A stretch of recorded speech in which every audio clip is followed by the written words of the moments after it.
গাড়ি চালাও। জি তাহলে এই মালটা কি তুমি আনছিলা? হুম, জি কোথা থেকে? আদার গোডাউন থেকে। এটা কয়টার সময় আনুমানিক? 12টা সাল রাত্র? রাত্র না না দিন দিন 12টা 12:30।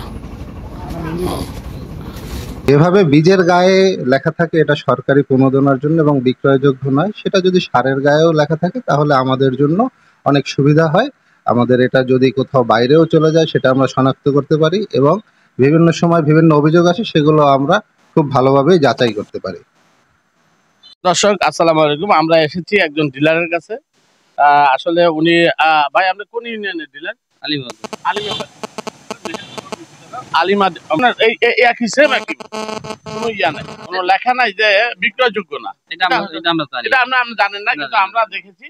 এই কারণেই দেখা যায় যে আপনাদের যে ডিলারদের কাছে যে মালটা এবং কৃষি অফিসের যে মালটা, মেহেন্দিগঞ্জ না, শুধু বাংলাদেশের যে কোনো কৃষি অফিসের যে মালগুলো, এই মালগুলি একই সার, এমওপি সার, যেগুলা বর্তমানে কৃষকদের মাঝে বিনামূল্যে বিতরণের কথা, সেগুলা গায়ে কোনো লেখা নেই, কোনো সিল নাই। এ কারণে দেখা যায় বিভিন্ন সময় কৃষি অফিসের কিছু অসাধু কর্মকর্তা এই মালগুলারে বিক্রি করে। তারা বিভিন্ন ভাবে বিক্রি করে, কিন্তু আসলে আমরা কেউ ধরতে পারি না। তো দর্শক, আমরা আসলে ঊর্ধ্বতন কর্তৃপক্ষের কাছে একটা অনুরোধ করব যে এই মালগুলা এই বস্তার গায়ে যেন অন্ততপক্ষে লেখা থাকে যে বিক্রয়যোগ্য না।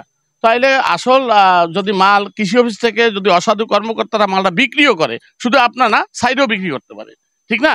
এই মালটা সাইডে বিক্রি করতে পারে, তাহলে তারা ধরতে পারে যে এটা সরকারি মাল। কিন্তু আসলে সরকারি এবং বেসরকারি এই মালের মধ্যে কোনো তফাৎ নাই। আপনি যেটা আনছেন সরকার থেকে ভর্তুকি মূল্যে কিনে কৃষকদের মাঝে বিতরণের জন্য অল্প টাকায়, ঠিক না? এই সারটা কত করে বিক্রি করেন? তো 980 980 বস্তা। তাহলে এই সারটাই কৃষি অফিস দিচ্ছে, কিন্তু একই সার একই মডেল একই সার। এই দেখেন প্রিয় দর্শক, এই যে এনডিপি এমওপি সারটা, এই এমওপি সার একই সার, কোনো কৃষি অফিসের যে বস্তা, সেই বস্তার মধ্যে কোনো লেখা নাই যে বিক্রয়যোগ্য নয়। আমাদের প্রশ্ন, মালটা যে এই যে বস্তার গায়ে যদি মানে বিক্রয়যোগ্য না এটা লেখা থাকে, তো তোমাদের জন্য, তোমরা তো ডিলার, তোমাদের জন্য ভালো হয় না? এরা আসলে দেখা যাচ্ছে আপনার এরকম সিলটা না দিয়া যদি বস্তু চেঞ্জ করে দেয়, তাহলে দেখা যাচ্ছে যদি কেউ বিক্রি করে তাহলে সে ইজিলি ধরা পড়ে যাবে। হ্যাঁ, আমরা চাচ্ছি এরকম হোক, কারণ এটা বিনামূল্যে দিচ্ছে যাতে কৃষকের জন্য, কৃষকের সেটা বিক্রি না করে, সেটা মানে ব্যবহার না করে সেটা বিক্রি করে দিচ্ছে, এটা তো তাদের জন্য ক্ষতিকর। তারা তো প্রথম বুঝতেছে না, পরে টাকা ঠিক টাকাতে কিনতেছে। তা আমরা চাচ্ছি যে এগুলা যদি এইরকম বিক্রয়যোগ্য লেখা না করতে পারে, অন্তত বস্তা চেঞ্জ করে যাতে এটা মানুষ দেখতে পারে, বুঝতে পারে বিক্রয়যোগ্য নয়। হ্যাঁ, যেমন বিআরডিসি বীজের গায়েও আমরা যেমন বীজে কিনে, আমরা যেটা আমরা ভর্তিভাবে কিনে আনি, ওখানে বিক্রয়যোগ্য লেখা নাই, কিন্তু যেটা আল্লাহ দিচ্ছে, সরকার বিনামূল্যে দিচ্ছে, ওই লেখা আছে, ঠিক আছে? এরকম লেখা থাকলে কোনো সমস্যা হয় না। এখানে তো তারা এই দামে, আমার মনে হয় না যে যারা যে অবৈধভাবে রাখে তারা এই দাম পায়, কিন্তু তার কৃষকরা হইলে এই দামে তারা কিনতে হয়, তারা তো কম দামে, এটা তাদের জন্য ক্ষতিকর।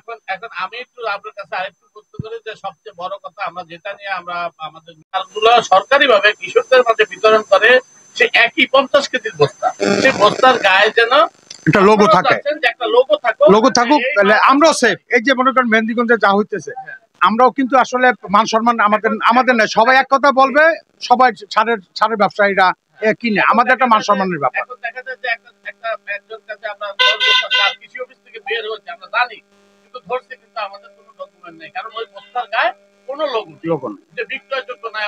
আসলে আমার জানা মতে আমার জানা মতে কৃষি অফিস থেকে যারা স্লিপে মাল ছাড়া যাওয়ার কোনো সুযোগ নাই, যেহেতু এটা তালিকাভুক্ত এবং এটা ইনটেক বস্তা যাইতেছে, এখানে কোনো মানে কৃষি অফিসের ব্যত্যয় করার কোনো সুযোগ নাই আমার জানা মতে।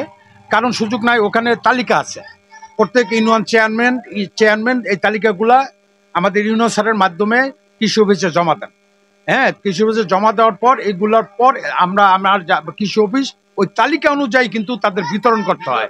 ওখানে শর্ট হওয়ার বা ওইখান দিয়ে বিক্রি করার কোনো সুযোগ থাকে না, তাহলে তো হিসাবে তারা গরমিল হয়ে যাবে, তাইলে মাল বুঝ দিতে পারবে না। থাকে না, আপনারা জানেন না, এই গত সপ্তাহে আমরা একটা মাল ধরছি, আমাদের যে অটো ড্রাইভার অস্বীকার করছে যে আমি ওইখান থেকে কৃষি অফিস, হ্যাঁ, এই মালটা তো কৃষি অফিস দিয়ে নেবে, গোডাউন থেকে নেবে। যখন মালটা ধরার পরেও 10 বস্তা সার, এই এমওপি সার ধরার পরেও, কিন্তু পরবর্তীতে থানায় আসার পর থানা বলতে আসছে, কিন্তু কোনো কোনো ডকুমেন্ট নাই, ওই বস্তার গায়ে কোনো লোগো নাই, কোনো সরকারি বিক্রয়যোগ্য নাই, এরকম কোনো লোগো নাই, না থাকার কারণে মালটা ছেড়ে দিতে আর সবচেয়ে বড় কথা কি, আসলে আমি তো উপজেলা কৃষি কর্মকর্তা আমাদের চন্দ্রশেখর বসু স্যারের সাথে সমসাময়িক বিষয় নিয়ে কিছু আলাপ করব।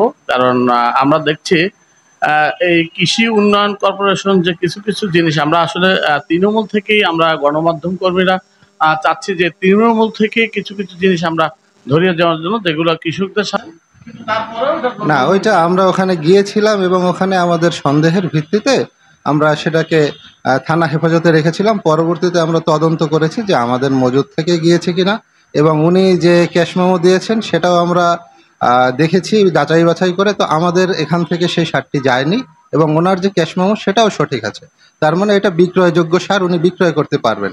এখন ড্রাইভার কেন বলেছে, এটা ড্রাইভারের উপরে নির্ভর করবে, কারণ উনি যে কথা বলেছেন এটার আসলে আর কোনো সাক্ষী পাওয়া যায়নি। কিন্তু দোকানদার যিনি কিনেছেন সে সঠিক জায়গা থেকেই কিনেছেন, সেই কাগজ আমরা সঠিক পেয়েছি। এই জন্য ওই সারটা যে তার এবং আমাদের গোডাউনের না, এ ব্যাপারে আমরা শতভাগ নিশ্চিত হয়ে পরবর্তীতে আর কোনো আইনি ব্যবস্থা নিতে পারি। স্যার, আরেকটা বিষয় যে আমি আপনার মাধ্যমে জানতে চাচ্ছি যে সারা বাংলাদেশ, শুধু মেহেন্দিগঞ্জ উপজেলা কৃষি কর্মকর্তা হিসাবে আপনি একটু আমাদের এই জিনিসটা একটু বলবেন, কারণ এটাতে সারা বাংলাদেশের উপজেলা পর্যায়ে যত কৃষি দপ্তর আছে সবাই কৃষকরা সুবিধা পাবে, সুবিধা ভোগ করবে। কারণ এই যে মালটা, এই যে সার, 2 প্রকার সার যে প্রণোদনার জন্য যে আস্ত সরকার যে দিল, মানে সরকার কৃষকদের মাঝে যে বিনামূল্যে বিতরণের জন্য দিল, এটার গায়ে যেন ওই লেখাটা থাকে। কোনো আপনি চেক করছেন, কোনো কিছু লেখা নেই। না, এটা সরকার যেটা হচ্ছে বিক্রয়ের জন্য দেয় সেটা, এবং আমাদের প্রণোদনার জন্য এটা একই রকম প্যাকেট থাকে বিধায় আমরা আলাদা করে শনাক্ত করার সুযোগ নেই।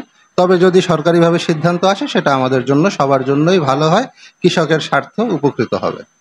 Thank you sir.